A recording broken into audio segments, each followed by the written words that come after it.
What's going on, everybody? Welcome back to episode 28 of The Flop. Today, we're going to be talking about cheater bags, and then we're going to go over some quick tactical tips to help you guys improve your game today if you get out there and use them.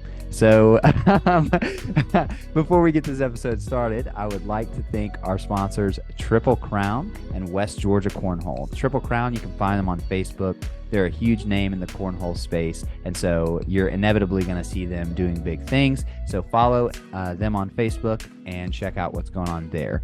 As far as West Georgia Cornhole, this is a new sponsorship for us, and we are really, really excited about that sponsorship because we actually really love their cornhole equipment. Their boards are phenomenal. I think everyone can agree that they are probably the best boards in the game. They're X Factor boards, or up there, number 1 or 2 for sure. But their bags are awesome too. Like they have great bags, phenomenal material, same material that's used on all the popular bags that you know and love, but for really affordable prices. And so they have pretty much every variation of bag that you could get, and also they have sweet apparel as well. So enter the discount code THEFLOP on their website to get a discount on all West Georgia Cornhole apparel. Now that is out of the way, Dad, what is up? Welcome back. What's up, dude? I'm just excited to be back here talking to you because people don't realize it, but like when the podcast goes off, like we just vanish from each other's lives. We never talk or anything. So it's always good to get the Yeah. Zoom invite and to know you're still okay. You're out there. Yeah, trust me, I'm fine. Yeah. But this is a huge way. This is a huge way that we bond. This is actually, our quality time together is doing this podcast. So it's actually, you guys are getting to witness, something that's very important and special to us, in addition to just like a fun thing to do. Yes, absolutely. So yeah, man, I'm excited. Let's get into it. Let's freaking do it. So cheater bags, that has been a term that's been thrown around since I started playing. And I definitely distinctly remember going to my first blind draw and seeing these busted old Game Changers and thinking, oh, these bags are different than mine. And these guys are pretty good at throwing them, And so what do you think about cheater bags in general? Cheater bags is always a hot button issue in the cornhole community, and I feel like a lot of terminologies in today's society that get thrown around way too much. I feel like cheater bags is one of those words. I feel like cheater bags do exist, but they are not what you're thinking. So you're not a cheater bag denier. No, I am not a cheater bag denier. I am firmly in the camp that there are cheater bags, but I also believe that some people just call any bag that beats them a cheater bag. Oh, it's because they were throwing those old cheater bags. If they wouldn't have been throwing them cheater bags, then I'd have had them, But right. I feel like, again, a bag that is a fast bag, a Viper or a Game Changer, or in today's world, there's so many different ones. You've got the Lucky Celtic bag or Celtic bag. I'm not sure how they say it, but anyway, it's an 8-9. It's basically the same fabric. It's just one side is the slower side of the fabric and the other side is the faster side of the fabric, disc fill. And it's just, it's so fast. It's super fast bag. But the thing is like these bags, faster bags, are designed to be fast. And one of the benefits of them being fast is that they're super hole friendly. So they get close to the hole, they're going to drip in. You're not going to have a lot of these bags hanging up on the lips of the hole. And they also have a tendency to grab the hole. And so they'll be going by and the corner will fall in and all of a sudden it'll ring. And everybody's seen that one little ring, that little toilet bowl action, some people call it. So, oh yeah, we love the toilet bowl. We love the toilet bowl action. As a slower bag thrower, we don't get a lot of toilet bowl action out of our bags because if it lips, it'll usually just sit on the back of the hole, and then you're hoping that vibrations will get it to pull in so that you don't have to throw that stupid airmail on your fourth bag to try to get it. Yeah. So, but the point I'm getting to though is that these faster bags are made to do what they do. So it's not cheating in the concept of this bag is a cheater bag because it's a fast bag and it drips in the hole. Mm-hmm. It's perfectly fine. And it takes skill to throw these bags. You can't just pick up a grease lightning bag and just win games with it. Right. You have to be on target, because if you throw one of these fast bags and you're off, it's gone. You're not even going to keep it on the board. You know, one of the things we talk about when we talk about our dirty game style, the dirty game style is the fact that if you miss the hole, at least it stays on. So you at least get a 1 versus a 0 off of that bag. But a fast bag still takes its own particular skill set to throw. You've got to throw a straight line. If you don't, you're going to be punished for it big time. And so when a bag becomes a cheater bag, though, is when that bag becomes absolutely just destroyed. When it becomes nuked beyond all reason. When this bag is almost transparent because it is so broken in and thin and the fabric is just falling between your fingers. That's a cheater bag. And so that Viper or that Game Changer that is a perfectly fine, acceptable fast bag option stretches because it is so decimated, then it becomes a cheater bag. So I do believe cheater bags exist, but most sanctioned governing bodies don't allow this bag to play in their tournaments. And so you're seeing these bags at your backyard barbecues. You're seeing these bags at your random country blind draw that you're going to that doesn't have, it's not ACL or ACO or any of those. You go to these events and you see Old Man Game Changer come out, and it's just a whole different ballgame. So that to me is a cheater bag. And the reason that they're cheater bags is because you're taking the rules say it needs to be within a variance of like 6 inches. So the bag's 6 inches by 6 inches, and I think some of these larger footprint bags really kind of push out a little past 6 inches brand new.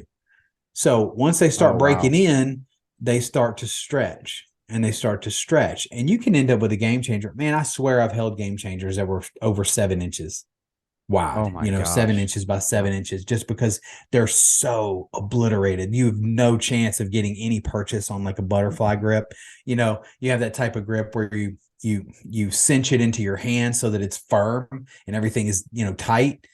Impossible to do with this bag. You cinch it up and it's still just dripping off the back of your hand. That gives you that much more surface area to grab that hole. That gives you that much more surface area to ring that lip, just to do that sneak around and catch that side lip and then ring it. 100%. Which in this game, we both sitting here know, and most of you watching this conversation know that this is a game of inches. 100% this is a game of inches. How many times have you thrown that last bag and you hit the hole, but you were an inch over? So you hit the hole, but it didn't drop because it just too much of the bag was on the outside of the hole. Right. You would give anything in the world for that bag to be 1 inch wider at that point, because if you had another inch in that hole, that bag's falling. So most definitely. Yeah. So it sounds like, it sounds like our official stance as the flop, which is the most dominant entity in the cornhole space, is that cheater bags exist because the bag, it's a cheater bag when it's been so broken down from use that it exists outside of the dimensions that the ACL or ACO has created the standards for. But throwing a fast bag, like, there are extreme benefits and extreme disadvantages to throwing fast bags. So absolutely, we don't knock anybody for throwing a fast bag. You will hear people at blind draws, somebody will step out and all they have to do is throw it straight in line with the hole if there's a block in the way, and it will just perfectly toilet bowl. And we have a video on our channel. I can't remember what video it is, but we have a video on our channel of a bag just doing something insane like that. And the guy behind the camera is like, did you just see that? And like those weren't cheater Yeah. bags. That's just what a really fast bag does. Yeah. Um, That was the Sure Shot Loco. Just right. quick shout out to those guys. That was a Sure Shot Loco, which is a smaller footprint, super fast bag. It's a Yep. 6.9 speed bag. And I do believe that the gentleman I was throwing with was throwing them on the fast side. Yep. So he was throwing the 9 speed bag, but that bag barely hit any of the hole, spun around the backside of the hole, and then just slid and dropped into the bag. It was ridiculous, but that was not a cheater bag. Now, he did say it was Justin Craven, my boy Justin Craven, who was videoing, and he goes, "Oh my God, did you just see that?" Yeah. And then he said that those are them cheater bags, and he made the comment, they're not cheater bags. That's just what fast bags are designed to do. There's no friction. If it gets on an incline and it just starts to, if the boards are playing super quick, just the hitting of the board is going to cause that bag to move. But in this particular instance, nobody had to hit it. It were the boards were playing super quick as it was, and then it fell. But again, not a cheater bag, just a fast bag, and that's what fast bags do. But it's like you said, you live by the fast bag, you die by the fast bag. If you miss that hole, your bag is gone. For sure. And I understand, like, I guess cornhole bags are relatively expensive. You definitely don't want to be buying new bags even every year or something. Some people, like you just don't you don't want to buy new bags for every single season and stuff, especially if you're not a pro. If you're a pro, you have to. But, I think once they start to get outrageous, maybe it could be something to think about, because at that point, like, we know you have an unfair advantage, at that point. Yeah, you do. And it's like we said, someone wants to call a cheater bag a bag that a novice player can pick up and beat someone who's experienced. So like a dude's never thrown a bag before in his life, and then he comes up and beats me because he's throwing this cheater bag. You want to say, oh, well, he's throwing those cheater bags and that's why he beat me. But I mean, I'm serious. If you think about it though, you're talking about what do we say? So you've got a 2 foot wide board, 6-inch hole in the middle of that. So you've got, 3 inches. So you're talking about 9 inches of space on each side of the hole. Right. And you got a 6-inch bag. So that leaves a 3-inch margin of error, sort of, give or take, depending on which side of you throw it on. Right. Okay. Yeah. And again, I'm not trying to break this down to the actual, physics and mathematical elements of it. I'm just having a conversation. Estimating. Yeah. Yeah. I'm just putting this stuff out here. So you've got a 3-inch margin of error on each side of the hole. Well, if your bag is real far out of spec, and you're throwing a 7.25-inch bag, then that drops your 3-inch margin of error considerably. You're talking Absolutely. about 2 or less than 2. So, and again, when you're talking about a game of inches, you've got a Viking who it's a tight footprint Viking that's pushing 6 inches by 6 inches, because really I think they're like, 5 7/8 or something. I don't know. But, you're talking about a true 6-inch by 6-inch bag. There's an advantage to throwing a 7.25-inch bag versus a 6-inch bag, Totally. So, so again, do cheater bags exist? Yes. But what is a cheater bag? A cheater bag is not a bag that is manufactured to be a cheater bag. A cheater bag is a bag that was manufactured to do what that bag is supposed to do, which is go fast and drip in the hole, that has just been obliterated. It's just absolutely been nuked. That's what a cheater bag is. And it's really only fast bags. It's only really fast bags you can consider that, because you've got Vikings that are obliterated, but they're going to be gum slow on the slow side. They don't really speed up on the fast side any. It might be a little wider footprint, but it's still not a benefit to you to throw it versus a more less beaten up Viking, Yeah, I agree. I see old Vikings all the time. They look like pretty much the exact same footprint. I think that carpet just holds tight. I don't know what it is, but Yeah, it does. Mercenaries will loosen up because again, it's that slinky, that super slinky fast side, right. which is known to stretch more. So That's but cool. anyway, Yeah. I mean, yeah, overall, I mean, you cannot deny mathematically that it does give you an advantage. I like the way you broke it down. You just have more opportunity for the edge of that bag to go in the hole. That makes everything easier. That makes it to the point where maybe my Viking wouldn't drip into the hole. Any other corner wouldn't drip in the hole, and I wouldn't be able to retrieve that bag. But with a 7.25 inch footprint bag, you may be able to throw your normal bag straight up the middle and touch that bag with your next 3 bags, and it falls where mine would never go in a million years. So it definitely makes a difference for sure. Yeah, you're just shifting the bees a little bit each Right. time you hit it. Well, and also you touched on inadvertently another aspect of that sort of cheater bag is when that material gets so loose like that Mm-hmm. and it hits the other material that's so loose, they almost like meld together. So they almost like just, it slides and they almost like interlock. So Yeah. those blasted bags, they grab real well too. So if you're trying to collect, all you have to do is just hit a little bit of it and it just sort of, crunches together and pulls it in.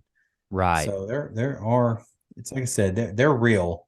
The problem is picking your battles. The problem is telling, cousin Joe who shows up with his decimated game changers, you can't throw those because he's not going to Right. care. That's He's going to not be worth like, it. Yeah. why?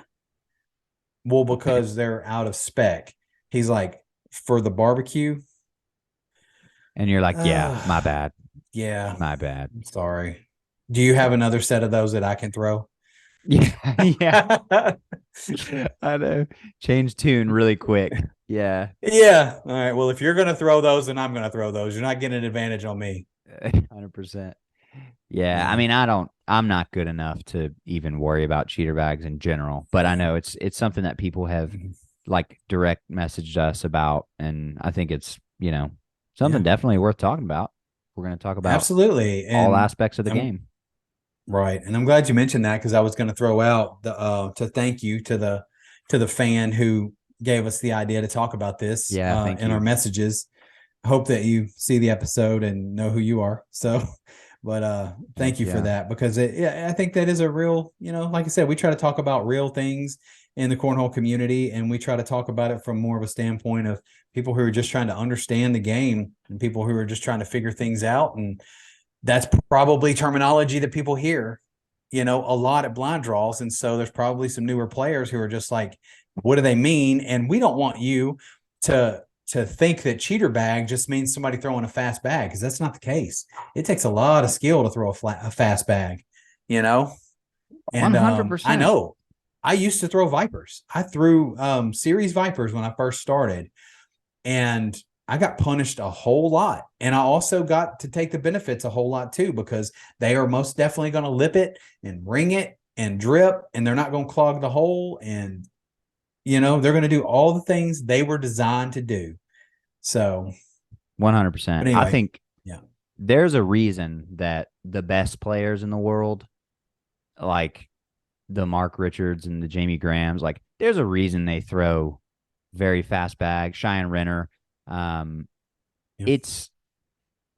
There are a ton of advantages. And if you are that dialed in, why would you not want to throw a bag that's going to give you that extra favor that you need when you get around the hole and stuff? Yeah. And obviously there are guys that throw slow bags, but I mean, for the most part, the majority of pros throw faster bags.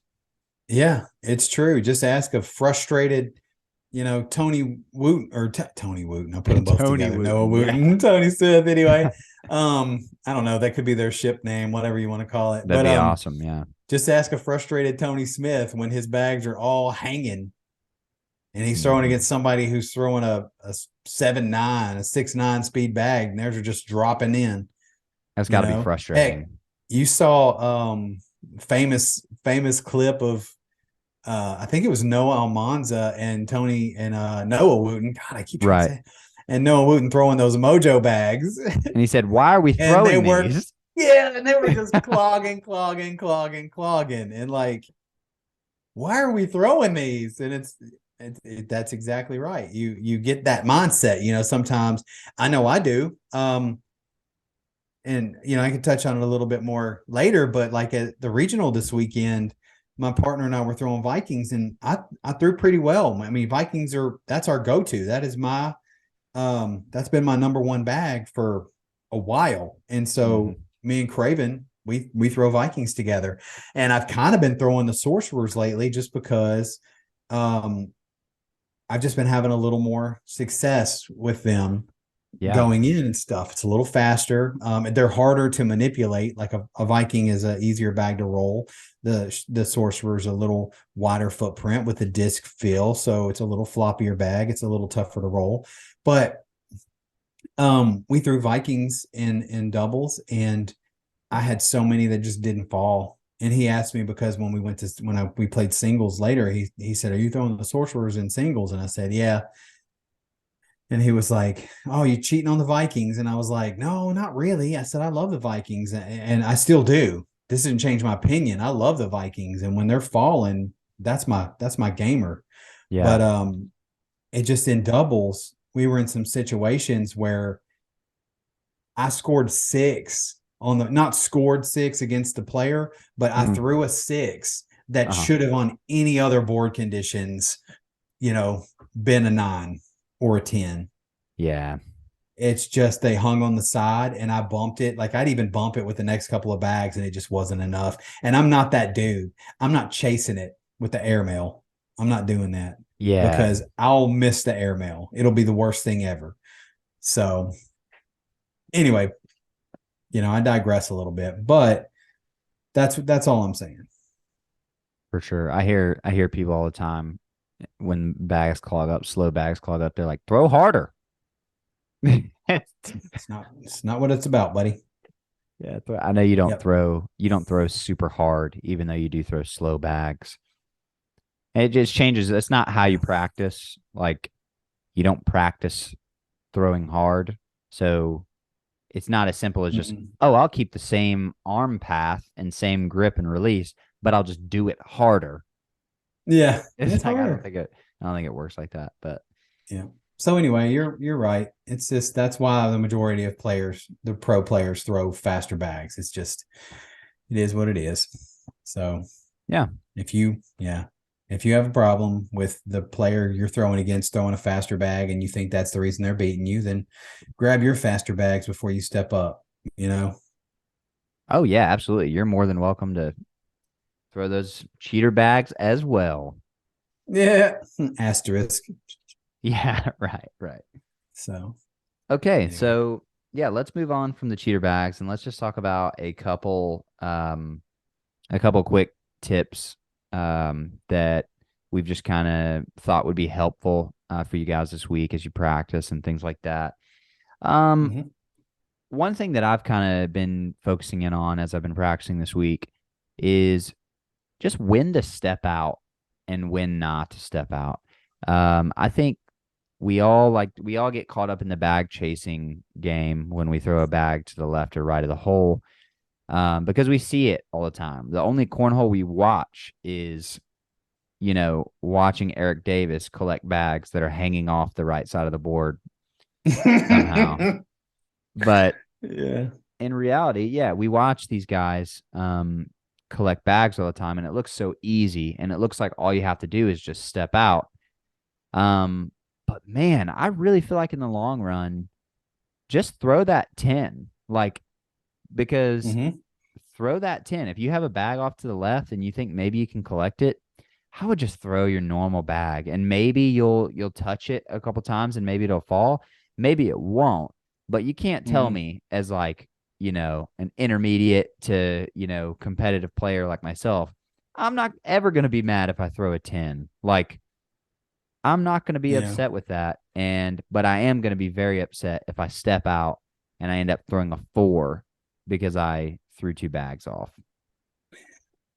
Yes, I agree with that. I am a glorified bag chaser. I I have in practice made some sick collects from bags that had no business collecting, and Yeah, all in this practice. does is it gives you a false sense of confidence that you can just do it. Like I Hmm. can just collect any bag that falls out there. And so you put yourself in that mindset to where the bag's a little off, to the left of the hole or right of the hole, depending. Let's say if you're throwing, from the right side of the board. If it's a little off to the right side of the hole, you're like, oh, I can step out a little bit, and that's just a straight shot. I'll just collect that, and we'll just move on to Exactly. bag number 3.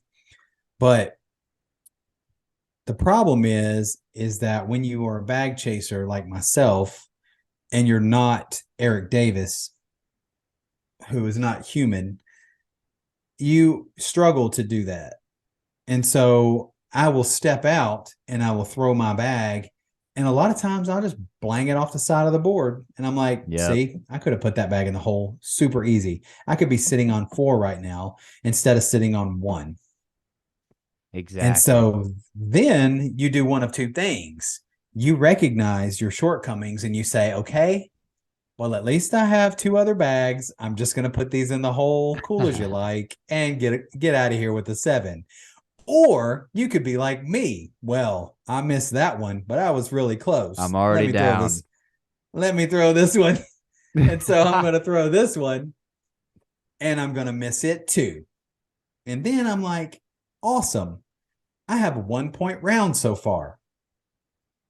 Correct. And then I will always give up before that. I will not try to chase it with the 4th bag. But I was real bad about that. I had to break myself from it. And Hmm. I think I have for the most part. There are still some. If it's just a tick off to the side of the hole, I will try to collect that. Hmm. But to your point, that's not a step out collect. Nope. If it's just a little bit off to the side, don't step out. Stepping out's the worst thing you can do because you're shortening. Um, when you're looking at the board like this and you step out, the board's shrinking. You So closed off your that area angle. to you're closing off that angle. So you've got less area to work with. And so stepping out can be an enemy for you. Yeah. Especially if you're not super accurate throwing bags. So yeah, stepping out is a dangerous game. I feel like there are only a few scenarios in which an actual step out is required. You know, what would you say? I mean, yeah, there are definitely scenarios where a step out makes a lot of sense. Um, I think a step out works great when your opponent throws their bag in their own lane, and all you have to Mm-hmm. do is use that bag as a bumper and just punish them. Like that is a great time to step out. Um, and then of course, if you can win the game versus just wash, or um, if it's I don't know. I mean, like there are definitely whenever it's advantageous to do it, that's great. But I mean, I don't think that the average player should step out as much as they do. And I think I definitely have been guilty of that a lot. It just seems like an obvious option. Um, but it just closes off that angle so much. And I can't tell you how many times I've just hit the side of the board or thrown the bag even on the ground. Um, Mm-hmm. it's just a terrible feeling. It's a terrible feeling knowing that you could have just thrown it up the middle and Yeah. saved yourself points. Well, because a lot of the issue is when you step out, we're not the only 2 people who have hit the side of the board trying to do a step out to collect a bag. Yeah. And the reason that is like we mentioned earlier, you've cut your angle. You've cut your angle of available board down. But one thing that you're also may not be considering is that your natural throw from right beside the board, your natural empty board, first bag of the round throw Yep. hits. Possible more than likely, you hit on the lower portion of the board. Okay. Yes. So you're talking about, maybe 2.5, 3 inches above, right? Right. Not necessarily above, but you're hitting, a little bit above that board. When you step out to that angle, you're taking away that section of the board. So if you throw that same bag from stepping out that you throw when you're standing next to the bag, you've got to raise it like another 2 inches, Wow. or else Yeah. it's going to try to hit the same spot it would have hit if you were standing beside the board. Which from there's the no angle, board there. it's near board there. Yeah. That's why you hit the side of the board when you do it, because when you step out, you not only are stepping out, shortening your approach, but you're losing a portion of the board that you normally land a bag on. And anyone who thinks they throw higher on the board, just remember when you have that level 7 block down on the end of the board and you somehow always manage to clip it, Yeah. you're not throwing as high up the board as you think you are. No. So there is a bug flying around that is right above my head. So, but that's really good. That's really good way of thinking about it. And that's exactly right. That bottom of the board where you're hitting is no longer there when you step out. That is really, really interesting. I like that. And I don't think a lot of people consider that when they step out. So I don't. You've got to make sure that you and I don't most of the time either. I still hit the side of the board a lot when I do a step out, and I do try to consider that and most of the time, but you're trying to maybe throw a little harder. I'll be honest, the only times I step out, and I mean a true step out, I mean like a foot or more. Okay. Mm-hmm. I don't consider just stepping over a couple of inches because your bag is just a little off center and you want to try to collect it. You still have all of the board available at that point. That's not a big deal. The step outs I'm referring to are a foot or more. The only times I step out a foot or more to try to do any sort of collecting is, let's say that I have a bag sitting in the hole. They have a blocker directly under that bag, under the hole. And then there's a bag up here at the top, maybe. So there's a little bumper action there. Yeah. I will step out and try to hit that alley. But again, that is a very specific situation for me. There are so many players and so many young new players who just throw a little bit off center of the hole and then they're already out. The guy hasn't even thrown his bag yet, and they're just waiting. I can't, and it's like, just wait a second, just wait 1 second. See what this guy's going to do. Is he going to make your situation better? Hell, he might make your situation worse. If he bumpers that bag over and you commit to it. And you step right back in. Yep. And I've done that 100 times too, Me too. Yeah. The step out. I've even just to step back in because I know you're like. Yeah. So, yeah, it's like, just wait a second. You didn't affect me and what I was going to do. Slide to the left. I was just doing the cha-cha slide, y'all. It had nothing to do with you. It had nothing to do with you, sir. This is a good song. I like this song. Yeah. But yeah, I even got to the point where I would stop stepping out until that person threw, because so many times they would, whatever they were doing, and it could be simple as mine's a little off center of the hole, and then they throw one directly behind it. I'm like, well, I can't even try to get that anymore. Exactly.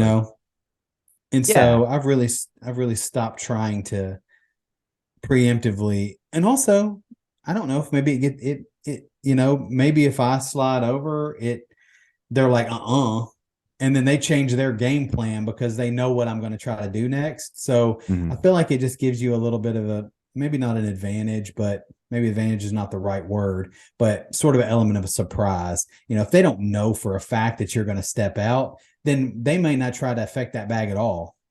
Yep, that's a good point. I don't know. These are the thoughts. That's pretty cool. It's just like we talk about all the time. It's just a higher percentage shot, Yeah. And we try to take as few high percentage shots as we can. Yeah. And unless you are playing super elite players, there's no reason to not try to get a 10 if you threw a bag off to the left of the hole or you threw a bag off to the right of the hole. I mean, I will a lot of times, especially if it's a cross, for me. If I'm throwing inside arm on the left side of the board and I throw a bag a little off to the right of the hole, that bag is dead to me. Maybe this player I'm throwing against might work it back into play for me. Yeah. But that bag is a bumper now for all intents and purposes. Oh no. Yeah. 100%. And I'm just like, I'm gonna shoot for a 10 on this round. And if a miracle happens and he throws his bag off to the right too, and it clips mine and pulls it into the hole. Yeah. Awesome. But short memory, you and I've talked about this. Short memory is the best thing to have in this game. Be a If you have a goldfish. terrible round, be a goldfish. If you have a terrible round, you forget about it and you make the next round better. If you throw a really, really bad bag, forget about it. You got 3 more bags. Throw your bags. 100%. Yeah, I Yep. agree. And I think, I think we're too quick to step out a lot of times.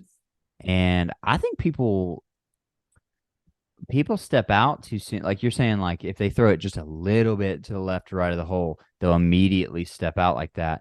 There's so many advantages to staying and throwing it straight because now you can do all kinds of stuff. You can block behind, or you can make like almost like a wall in front of the hole if you just throw the bag in your normal spot. And then that leaves opportunities to close off the hole to your opponent and then clean up with a push up the middle later. Or even if you are going to step out, it's better to maybe say your bag is off to the left of the hole or just a little bit off to the left. Maybe you could step out and collect it, but you want to be more conservative. You could throw your next bag from your normal position, and now you have 2 bags in front of the hole. And then now they're throwing bags trying to get around your bags, and they're not able to because you're blocking the hole. Now you have this huge pile of bags in front of the hole, and you have hole control. So now you can step out, and instead of trying to hit this skinny little lane that you've done, now you can actually step out, go on the fast side, and just blast the pile of bags, which is much easier to do than trying to perfectly nick a bag that's on the left of the hole. So just strategic things like that. Yeah, absolutely. I mean, I'm always more comfortable throwing fast side at a massive pile of bags than I am just trying to blow it up. Yeah, what happens. If he dies, he dies. If he dies, he dies. Yeah, if he dies, he dies. So it's like I'm much more comfortable doing that than I am just trying to, I'm going to push the crap out of this bag and, bully his out of the way. If I can hit my bag just right. Because how many times do you throw that bag, though, and it's just the fact that their bag is just enough in front of yours that your hard push that you actually hit just stands up and settles back down. It doesn't really do anything, Right. So it's a high risk reward situation. So use your step outs sparingly. Like I said, for me, it is a very particular situation. My bag is a chance of going in the hole, and I've got their bags on either side of it. I will step out to try to hit that lane and clean that up, because obviously but again, that's really one of the only times I'm stepping out. And I've even trying to collect bags that are on the side. I tend to do a little more of a micro step out, 6-7 inches and then try to just work it back into play as opposed to trying to get it on one push. And sometimes I'll clip it and it'll spin it more out of play. It'll still be on the board, but it'll just be, I can't even worry about it now. And that's better for me. I've told you on the phone, we were talking earlier about this, and I said, I'm almost thankful when I push a bag out of play and I still make the bag that I was trying to collect it with. Because I erred. I didn't hit the shot I wanted to hit.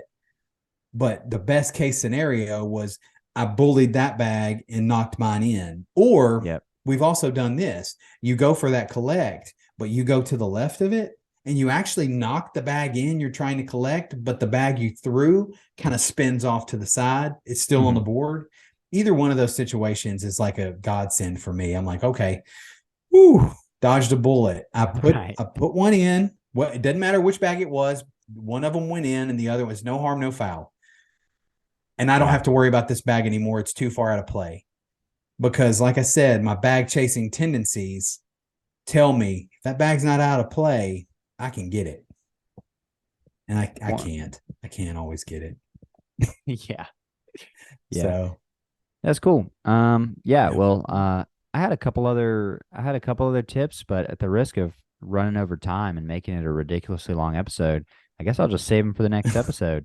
Keep everybody interested. Oh, there you go. So yeah, sorry if I was a little long-winded. No worries. That's what we're here to do, is talk about throwing bags. So right. Yeah, guys. Let us know if you have any other questions or any more like specific scenarios that we didn't go over. Obviously, we trust them to figure out. We're just regular cornhole players too. But we love to talk about this stuff, and we love to, talk about, what's better in the long run as far as how to preserve the round and get the most points on each round and stuff. So we like to nerd out over things like that. So definitely hit us up in the comments and let us know if you need any tips for anything else, or just, want a new topic that we haven't covered.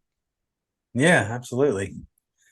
We're always open to that kind of stuff. So yes, definitely give us a message on Facebook or under the video or anything like that. We always love to get information from you guys, because we are cornhole podcast for Joe Everyman. We just love the game, but we're not like pros. So if you're not like a pro, like we're not like pros, maybe this is a good show for you. So if there's something you have questions about, always feel free to leave us a message and we'll be happy to try to address them.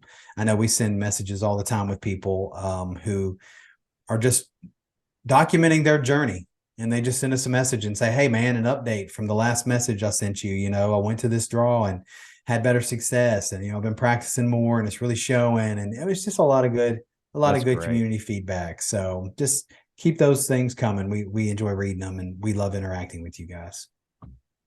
Awesome. Well, Dad, it's been great to spend some time with you on the old podcast as always. And I really, really look forward to the next one. Yep. Me too, man. All right. Awesome. Talk to you later. See ya.